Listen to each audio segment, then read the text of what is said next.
Hello everybody, कैसे आप सब?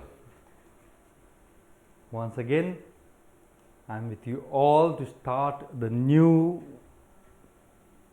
session of this chapter which is going on, that is the voice, active and passive voice. Clear? In the first, this is the part 5th, and in first part we did the basic rules of conversion of active to passive. What is active, what is passive voice, वो हमने clearly किया. उसके बाद में हमने किया कि assertive sentence को कैसे चेंज करेंगे active to passive. Then we did interrogative sentences को हम कैसे चेंज करते हैं. Then we did imperative sentence को हम कैसे चेंज करते हैं. उन सब को हमने डिस्कस किया. क्या एक्सेप्शंस होते हैं, तो वो पिछले सारी वीडियोस में हम कवर कर चुके हैं. एंड आज ये एक प्रैक्टिस सेशन आप मान सकते हो इसको, वो मैं आपके लिए लाया हूँ, जिसमें हम लगभग आप कह सकते हो मोर देन 50 सेंटेंसेस हम जल्दी कन्वर्ट करेंगे active to passive, where we will be revising the all previous rules. जितने भी रूल है, जो भी हमने किए, वो सारे हम रिवाइज करेंगे. एंड आई होप इसके बाद इस चैप्टर में आपको कोई भी प्रॉब्लम नहीं रहेगी. अगर आपने मेरे पहले की वीडियोस बारीकी से टाइम लेके देखी हैं तो, और वीडियो देखने का मतलब ये नहीं कि वीडियो चल रहा आप सुन रहे हैं, नहीं, सुनने के साथ साथ आपको हाथ भी चलाने होते हैं. वीडियो को पॉज कीजिए, जो चीज़ कही जा रही है उसको नोट डाउन कर सकते हो आप. कोई सेंटेंस दिया गया है उसको आप पहले अपने आप सॉर्ट आउट कर सकते हो. So there are so many methods to take more and more advantages of the classes. तो आइए शुरू करते हैं आज की class, that is voice, you can say practice session. The cat chases the mouse. मे भी थोड़ी सी क्लास जल्दी चल सकती है क्योंकि काफ़ी कुछ सेंटेंसेस सिंपल भी रहेंगे. So the cat is the subject, the mouse is the object and chase is my verb. So the first rule हमें पता ही था कि सब्जेक्ट ऑब्जेक्ट को पता करने के बाद में इनकी स्पेस जो होती है, पोजीशन जो होती है, वो चेंज करते हैं. सो द माउस क्या हो जाएगा, आंसर्स भी लिखे टाइप हो गए, चलो, तो ये यहाँ पे आ गया द माउस. क्लियर? उसके बाद चेज मेरी वर्ब की फर्स्ट फॉर्म है. तो आपको पता है कि अगर वर्ब की फर्स्ट फॉर्म है तो मुझे इज, एम, आर के साथ वर्ब की थर्ड फॉर्म लगानी है. ठीक है? अब ए माउस के साथ इज आ गया तो चेज का third form chased by the cat. चलो फिर नेक्स्ट देखते हैं. The chef cooked the meal. Subject है, वर्ब की सेकेंड फॉर्म है द मील. तो मील को मैं कहां पे लेके आऊंगा, आगे, the meal. Now cooked verb की सेकेंड फॉर्म है, इस चीज पे ज्यादा फोकस करना है अपने को. वर्ब की सेकेंड फॉर्म है तो ये किस में चेंज हो जाएगी, वर्स, वर्ब थर्ड की वर्ब की third form. Now the meal singular मानी जाती है मील, तो यहां पे क्या आएगा मेरा, वॉज. कुक्ड का थर्ड फॉर्म भी कुक्ड ही रहती है. कुक्ड किसने किया, by the chef, by the chef. अब देखो, आर्टिकल्स हो या फिर डिटरमाइनर्स हो, अगर सब्जेक्ट और ऑब्जेक्ट साथ पे वो है तो उसको साथ हम कैरी करके लाते हैं, इसको छोड़ते नहीं. द शेफ था तो यहाँ पे द शेफ ही गया. द मील थी तो यहाँ पे भी द मील ही आई है. क्लियर? चलो फिर, the teacher is explaining the lesson. देखो ये मैंने कहा था रिवीजन के तौर पे चल रहा है, जिसमें हम टेंसेस भी रिवाइज करेंगे, कौन सी टेंस किस में कन्वर्ट दी, सारा कुछ रिवाइज होता रहेगा. द टीचर सब्जेक्ट है, इज एक्सप्लेनिंग मेरी प्रेजेंट कॉन्टिन्यूस टेंस है। और प्रेजेंट कॉन्टिन्यूस टेंस किस में चेंज कन्वर्ट हो जाती है, ये चेंज होती है,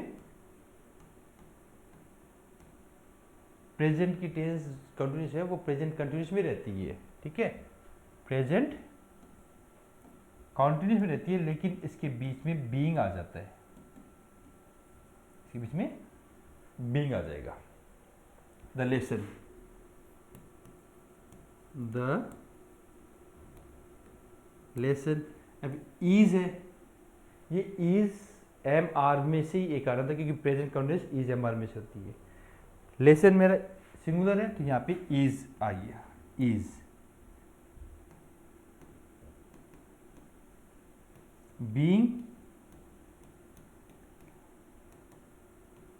explained by the teacher. Clear? तो इसमें क्या है,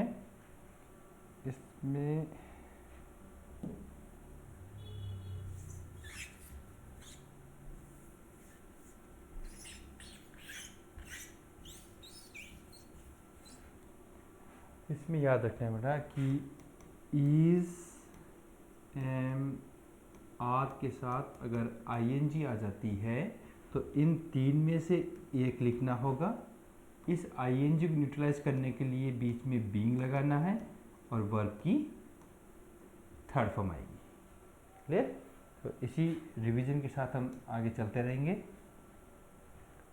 the gardener waters the plant, यहाँ पे वाटर्स वर्ब की तरह है, ठीक है, इसको पानी मत मानना। जब पौधों में हम पानी देते हैं तो उसको बोलते हैं waters. The gardener waters the plant, obviously ये मेरी आ गई वर्ब की फर्स्ट फॉर्म। देखिए ये रिवीजन चलना है अपना, वर्ब की फर्स्ट फॉर्म। तो अगर वर्ब की फर्स्ट फॉर्म है तो क्या रहेगा मेरा, is am are third form. अभी इज एम आर किस में से डिपेंड होगा, जो मेरा ऑब्जेक्ट जो कि सब्जेक्ट की प्लेस पे जाने वाला है। सो ये है मेरा द प्लांट्स। तो यहाँ पे इन्होंने क्या लिखा, चलो मैं लिखता हूँ द प्लांट्स। अभी प्लूरल होगी, प्लांट्स प्लूरल है, तो इन तीन में से कौन सा लूंगा मैं, आर लूंगा मैं, आर। थर्ड फॉर्म, वाटर्स की थर्ड फॉर्म वाटर्ड। ये कौन कर रहा है, तो हमें बाई लगाना पड़ता है, by the gardener, by the gardener. Clear? ये छोटी छोटी चीजें अगर क्लियर हो रही है आपको तो ट्रस्ट मी आगे चल के किसी भी सेंटेंस में आपको प्रॉब्लम नहीं आने वाली। अक्सर हम बड़े बड़े हार्डर सेंटेंसेस को सॉर्ट आउट करने की कोशिश में लग जाते हैं और इन चीज़ों को भूल जाते हैं। तो इस पे मास्टरी करना काफ़ी ज़रूरी है। मे भी आप में से कईयों को ये काफ़ी इजी लग रहा है, बट कोई दिक्कत नहीं है, एक बार थॉरली रिवीजन चलने दीजिए ताकि टेंसेस वगैरह में कन्फ्यूजन हो तो आपको वो क्लियर हो जाए। The students had answered the question. Now had answered, ये कौन सी टेंस है, ये टेंस है मेरी हैड, यानी कि पास्ट परफेक्ट। तो अगर कभी भी हैड थर्ड फॉर्म आ जाए, हैड थर्ड फॉर्म आ जाए एक्टिव में, तो पैसिव में क्या रहेगा, हैड का हैड ही लिखना है आपने और थर्ड फॉर्म का थर्ड फॉर्म ही लिखना है। तो डिफरेंस क्या होगा, इसमें बीन ऐड करना है आपको। डिफरेंस क्या रहेगा, बीन का रहेगा। क्लियर? चलो फिर, सो द क्वेश्चन हमने लिख दिया सब्जेक्ट की जगह। फिर हैड थर्ड फॉर्म है तो अभी भी डिस्कस किया था, हैड बीन थर्ड फॉर्म आ जाएगा, ये एक एक्स्ट्रा ऐड हो जाता है। और जो करता है उससे आगे बाई लगाते हैं, बाय द स्टूडेंट, जो एक्शन कर रहा है उसके आगे बाय लगा देते हैं। फाइन, चलो फिर the singer was performing the song, the singer was performing the song, यहाँ पे टेंस कौन सी है, वॉज परफॉर्मिंग, यहाँ पे क्या है, वॉज वर, आईएनजी अगर आ जाए तो वॉज वर में से एक लिखना है depending upon the subject, object जो कि सब्जेक्ट बनने वाला है, and we have to add being. Simple सी बात याद रखना, अगर वर्ब के साथ आईएनजी है तो उसके पैसिव में आपको बीइंग लिखना ही पड़ेगा, सिंपल सी थ्योरी है। और अगर किसी सेंटेंस में एच है, दैट की हैड है, हैज है या फिर हैव है, तो माय डियर स्टूडेंट इसके साथ आपको बीन ऐड करना ही पड़ेगा पैसिव में। बस इतना सा सिंपल सा कंसेप्ट है, कभी गलती नहीं होगी, ठीक है। तो अगर वॉज वर है तो इसकी जगह मैंने क्या लगाया, बीइंग, इनमें से एक आएगा और वर्ब की थर्ड फॉर्म। चलो अब एग्जांपल देखते हैं।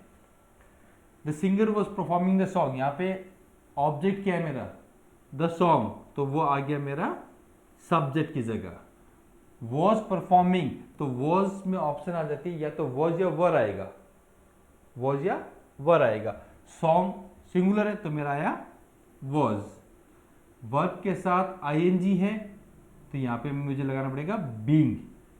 परफॉर्म की थर्ड फॉर्म परफॉर्म्ड, और ये सब्जेक्ट को इंट्रोड्यूस करने के लिए मैं लगाऊंगा बाई द सिंगर। बस इस तरीके से आपको छोटे छोटे सेंटेंसेस को आगे लेके चलना है। The writer will publish the book, सबसे पहले तो विल पब्लिश, तो क्या पढ़ा था हमने, अगर एक्टिव के सेंटेंस में मोडल्स है जैसे कि can, could, may, might, will, shall, ये है, तो पैसिव में सेम मॉडल्स आपको रखना है, प्लस बस बी लगानी है। क्या लगाना है, बी ऐड करना है। Again I am telling you, if there is a modal in the active voice, in the passive voice the modals remain the same, we just add be with it, clear। तो यहाँ पे object क्या है, the book, the book को हम लेके आगे subject की जगह द बुक। मॉडल्स विल है तो ऑब्वियसली विल का विल रख दिया, बट इसके साथ बी लगाना कंपलसरी होता है, हमने लगाया बी। पब्लिश का थर्ड फॉर्म पब्लिश्ड, तो विल बी पब्लिश्ड, क्लियर।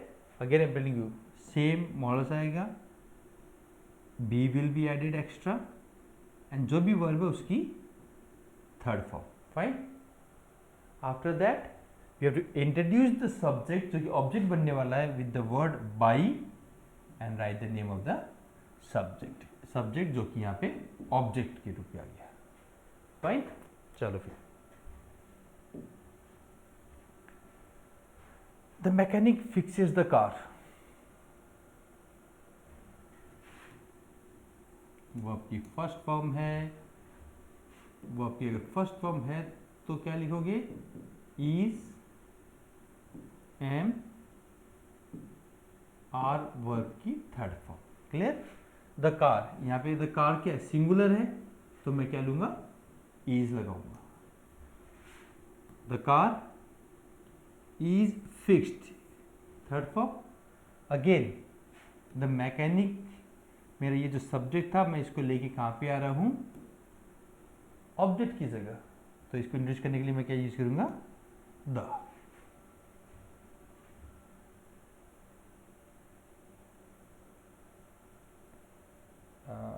इस टाइप का भी already done. The photograph is taking, ये भी हम कर चुके हैं, चेक है the baker specs specs specs specs, The program writes the code, the children play the game is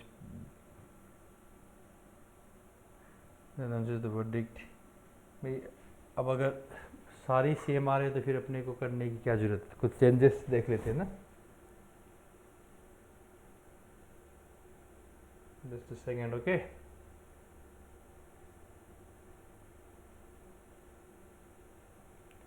चलो यहाँ पे एक क्वेश्चन आ गया है, डू यू लाइक आइसक्रीम.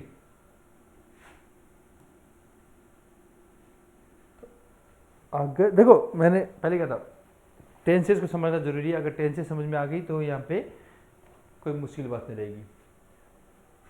अगर क्वेश्चन हेल्पिंग वर्ब से शुरू हो रही है तो पैसिव का क्वेश्चन भी हेल्पिंग वर्ब से शुरू होगी. ठीक है, तो यहाँ पे क्या है, डू, या अब कह सकते वर्ब की फर्स्ट फॉर्म. अगर वर्ब की फर्स्ट फॉर्म है तो मैं काफी बार बता चुका हूं, is, am, are, third form, ये तो आएगी. नाउ तो ये जो इज आनी है ये किस पे डिपेंड करेगी, ये डिपेंड करेगी मेरे ऑब्जेक्ट जो कि भी सब्जेक्ट बनने वाला है. क्लियर. तो आइसक्रीम सब्जेक्ट पे आई, लेकिन इंट्रोगेटिव क्वेश्चन है तो ये शुरू भी किससे होगा, ये भी हेल्पिंग वर्ब से शुरू होगा. तो आइसक्रीम इज सिंगुलर, तो मेरे को यहाँ पे क्या लगाना है, इज एम आर में से एक डिसाइड करना है. सिंगुलर मैंने इज कर लिया, दैट इज आइसक्रीम. लाइक की third form liked by you, ये रहता है चेंज. तो if in interrogative question, if a question starts with helping verb or the modals, क्या रहेगा पैसिव में, we have to start with the helping verb. Clear. जो tense का rule था वही रूल के हिसाब से हेल्पिंग वर्ब आएगी, यहाँ पे कोई अलग रूल नहीं चलना. ठीक है, we have to use the helping verb. Secondly, this helping verb will be according to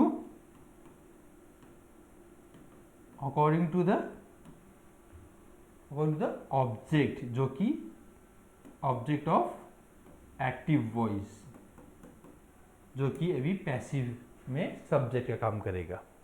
ठीक है, चलो दूसरा सेंटेंस देखते हैं. अगर क्वेश्चन का मैंने, या did they finish the project, question है, हेल्पिंग वर्ब से शुरू होता है. क्लियर. तो यहां पे क्या है, डिड कौन सी टेंस में यूज होता है, पास्ट सिंपल में. ठीक है, तो इसको ऐसे समझो ना कि वर्ब की सेकेंड फॉर्म अगर हम यूज करते हैं तो हम इसको किस में यूज कन्वर्ट करते हैं, वॉज वर्ब की थर्ड फॉर्म में यूज करते हैं. ठीक है, तो डिड भी तो इसी टेंस का ही हिस्सा है. डिड सिंपल पास्ट के तो हिस्सा है, बट डिड के साथ वर्ब की फर्स्ट फॉर्म आ जाती है. इसलिए स्टूडेंट कई बार कंफ्यूज हो जाते हैं इस फर्स्ट फॉर्म को देख के. लेकिन डिड है तो ये मेरा सिंपल पास्ट का सेंटेंस है. तो ऑब्वियसली इसमें भी मेरा क्या रहेगा ऑप्शन, ये तो रहेगा वॉज वर. फाइन. नाउ इतना पता करने के बाद में immediately you have to identify the object of this sentence. Did they finish the project, तो मेरा इसका ऑब्जेक्ट क्या है, the project. The project singular या प्लूरल है, सिंगुलर है. बस यहां तक हमें आइडेंटिफाई करना होता है. उसके बाद सिंगुलर है और मुझे किस में से हेल्पिंग वर्ब लगानी है, वॉज वर्ब में से. तो अगर द प्रोजेक्ट सिंगुलर है तो मैं यहां पे क्या यूज करूंगा, वॉज. ठीक है, and the object of active will come in the place of subject of passive. Was the project. Now जो भी वर्ब रहेगी उसकी थर्ड फॉर्म तो आनी है. Was the project finished. अब किसकी बात कर रहे हो? दे, तो उसको इंट्रोड्यूस किससे करोगे? By them, question mark, by them. Now एक चीज आप याद रखना, प्रोनाउंस भी चेंज होते हैं, प्रोनाउंस भी चेंज करोगे। क्या चेंज करोगे? सब्जेक्टिव केस से ऑब्जेक्टिव केस में लेके जाओगे, ऑब्जेक्टिव केस में लेके जाओगे। सब्जेक्टिव केस यहां पे क्या होता है? दे, काम उन्होंने किया, और काम का असर जब होता है तो हम ऑब्जेक्टिव केस कहते हैं। तो दे का क्या रहता है? देम कहते हैं। जैसे ही का हिम होता है, ठीक है, आई का me. Can she solve the puzzle?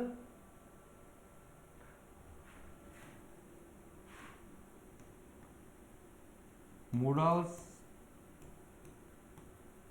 Remain the same. ये बड़े बड़े वर्ड्स में मैं लिख रहा हूं। अगर कोई भी क्वेश्चन मोरल से शुरू होता है, कोई भी क्वेश्चन क्यों, अगर एसरिफ सेंटेंस में भी अगर मोरल से जुड़े तो वो चेंज नहीं होते, सेम एज इट इज आएंगे। बट एक चीज एक्स्ट्रा क्या करनी है, बड़े बड़े लिख देता हूं, हमें एक बी लगानी होती है मोरल्स के साथ, ठीक है। Can she solve the puzzle? Simple है, कैन की जगह मैं कैन लिखूंगा। आओ भाई, अब एक साहब आओ, आप भी पधारो। आप पीछे पीछे क्यों रहते हो? आगे। अब मेन वर्ब के आगे हमेशा बी आती है, ठीक है। तो यहां पे मैं क्या लिखूंगा? Extra be. सॉल्व की थर्ड फॉर्म लिख दूंगा। सॉल्व किसकी बात हो रही है? सी की, बाई हर। क्लियर? ये रहता है हमारा conversion of interrogative sentences. Have you seen the movie? Have you seen the movie? चलो रिवीजन है, बढ़िया हो रहा है, कोई दिक्कत नहीं है। अगर हैज, हैव थर्ड फॉर्म है तो बेटा हैज, हैव में से एक लिखना पड़ेगा मेरे को। हैज, हैव में से लिखना पड़ेगा, प्लस मैं एक्स्ट्रा क्या लगा सकता हूं? बीन लगा सकता हूं, और थर्ड फॉर्म, ये एक बीन एक्स्ट्रा लगाना है मेरे को। लेकिन हेल्पिंग वर्ब हैज या हैव में से ही एक आएगी। नाउ सबसे पहले तो चेक करो ऑब्जेक्ट, द मूवी सिंगुलर या प्लूरल है? सिंगुलर है, वेरी गुड। तो अगर सिंगुलर है तो यहाँ पे हैज लगाओगे या हैव लगाओगे? सिंगुलर के लिए हैज लगाएंगे सर हम तो यहाँ पे हैज आ गया। फिर ऑब्जेक्ट सब्जेक्ट की जगह आ गया द मूवी।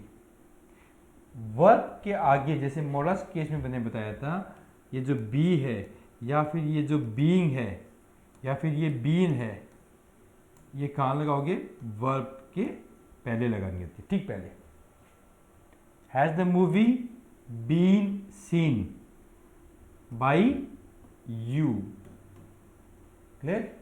यू का ऑब्जेक्टिव सब्जेक्ट के सेम ही रहता है, इसलिए हमने यहाँ पे चेंज नहीं किया।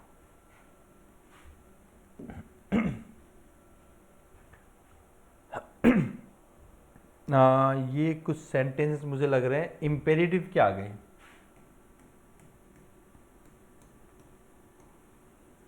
ये कुछ सेंटेंसेस इंपेरेटिव के आ गए। इंपेरेटिव के सेंटेंस वर्ब की फर्स्ट फॉर्म से शुरू होते हैं, या फिर लेट से शुरू हो जाते हैं, या फिर लेट अस से शुरू हो सकते हैं, या फिर प्लीज या काइंडली से शुरू हो सकते हैं, या फिर डू नॉट से भी शुरू हो सकते हैं। ये होते इंपेरेटिव सेंटेंसेस। फर्स्ट फॉर्म में है तो कुछ करने के लिए कहा जा रहा है। लेट से अगर शुरू होते हैं सेंटेंस तो उसमें किसी को परमिशन देने के लिए कह सकते हैं लेट अस, सजेशन के लिए होते हैं। प्लीज या काइंडली रिक्वेस्ट के लिए होती है। डू नॉट के मतलब किसी चीज़ को मना करने के लिए होते हैं। तो ये सेंटेंस क्या दर्शाते हैं? imperative sentence order, command and suggestions, request, ये सब दर्शाते हैं. So let us see.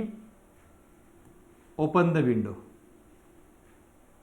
वो आपकी फर्स्ट फॉर्म से शुरू हो रही है. काफ़ी सिंपल है. इम्पेरेटिव सेंटेंस सबसे सिंपल होते हैं. अगर वो आपकी फर्स्ट फॉर्म से शुरू हो रही है बेटा, तो आप सिर्फ क्या लिखोगे, लेट. यहाँ पे ऑब्जेक्ट क्या है, द विंडो. चलो लियो आगे, लेट द विंडो, और जो वर्ब है ना उसके आगे बी लगा दो बस. लेट द विंडो बी, बस. इससे ज़्यादा आपको कुछ नहीं सोचना. Let the window be opened. एक दो सेंटेंस और करते हैं, समझ में आ जाएगा. क्लीन द रूम, कुछ नहीं करना. वर्ब की फर्स्ट फॉर्म से हो रहा है. इम्पेरेटिव सेंटेंस है. इम्पेरेटिव सेंटेंस आ गया तो मैं क्या करूँगा, लेट से शुरू करूँगा. किस चीज़ की बात हो रही है, द रूम की. लेट द रूम, बी लगा के वर्ब की third form, cleaned. The room be cleaned. ठीक है. Turn off the light, again verb की फर्स्ट फॉर्म से शुरू हो रही है. चलो वर्ब की फर्स्ट फॉर्म से शुरू है. लेट, किसकी बात हो रही है, द लाइट्स की. Let the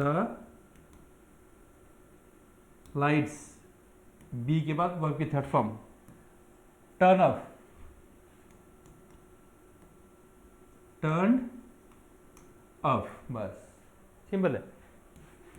late plus object. ये ऑब्जेक्ट किसका है, जो पैसिव का, एक्टिव वॉइस का जो ऑब्जेक्ट है. क्लियर.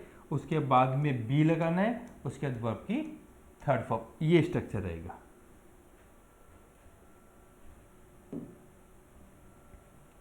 पास में द सॉल्ट, पास वर्ब की फर्स्ट फॉर्म, सिंपल. लेट लगा दो. किसकी बात हो रही है, सॉल्ट की. लेट द सॉल्ट, बी के साथ वर्ब की थर्ड फॉर्म. बी पास है तो लिख दो passed. Let the salt be passed by, pass me है यहाँ पे. Let the salt be passed, मांग रहे हो ना, मुझे दो, तो to me. Finish your homework, सारे एक जैसे हो गए. लेट होमवर्क, लेकिन पॉजिटिव एडजेक्टिव हो गया, डिटरमाइनस हो गया, आर्टिकल्स हो गया, इनको हम छोड़ते नहीं, साथ लेके आते हैं. लेट योर होमवर्क, बी के बाद third form, finished. Clear? So this is the practice of active and passive. Some sentences we practiced. There might be a lot of sentences here, but you need to practice on your own, and the more you practice, sentences काफ़ी थे, हज़ारों sentences है. चलो, you have to practice this things on your own. आप जितनी practice करोगे आप उतने ही आगे बढ़ोगे. बट जाने से पहले ये जरूर कहना चाहूँगा कि there is no shortcut to the success. अगर आपको सक्सेस हासिल करनी है आपको मेहनत करनी पड़ेगी और कोई दूसरा रास्ता नहीं है. Keep on practising, keep on doing the hard work. Thank you very much.